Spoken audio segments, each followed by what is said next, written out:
कल्पना कीजिए, 60 वर्षों का भयंकर सूखा, इंसान पानी की एक बूंद को तरस रहा था। तब ब्रह्मा जी ने एक तपस्वी को राजा बनाया। उस राजा ने पृथ्वी को तो बचा लिया, लेकिन बदले में एक ऐसी शर्त रख दी जिसने स्वयं महादेव को बेघर कर दिया। महादेव को अपनी ही बसाई हुई नगरी काशी छोड़कर जाना पड़ा। आइए जानते हैं स्कंद पुराण की वह रहस्यमयी कथा। यह उस समय की बात है जब धरती पर मनुष्य अपने अहंकार में इतना चूर हो गए थे कि उन्होंने पूजा पाठ और यज्ञ करना पूरी तरह बंद कर दिया। इसका परिणाम यह हुआ कि देवताओं को यज्ञ से मिलने वाली ऊर्जा बंद हो गई। क्रोधित होकर भगवान इंद्र ने धरती पर बारिश रोक दी और पूरी प्राकृतिक व्यवस्था ही चरमरा गई। धरती पूरी तरह सूखने लगी और सृष्टि के नष्ट होने का खतरा मंडराने लगा। तब ब्रह्मा जी को भयंकर चिंता हुई। सृष्टि को बचाने के लिए उनकी नजर धरती पर मौजूद एक अत्यंत पवित्र तपस्वी रिपुंजय पर पड़ी, जो एक नदी के किनारे गहरी तपस्या में लीन थे। ब्रह्मा जी ने उन्हें दर्शन दिए और पृथ्वी का शासन संभालकर धर्म की स्थापना करने का निवेदन किया।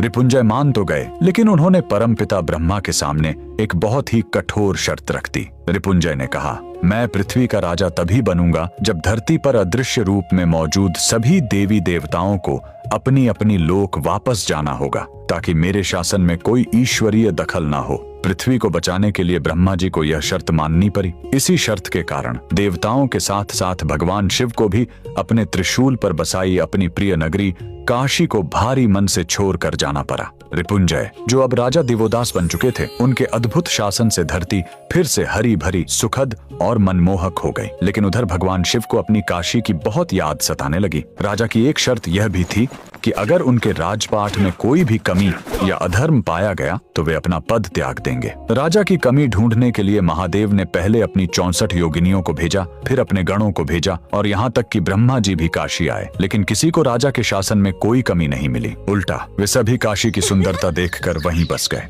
अंत में निराश महादेव भगवान विष्णु जी के पास गए। भगवान विष्णु ने महादेव को आश्वासन दिया कि वे उनकी काशी उन्हें वापस दिलाएंगे। भगवान विष्णु एक बौद्ध सन्यासी का रूप धारण करके काशी पहुंचे।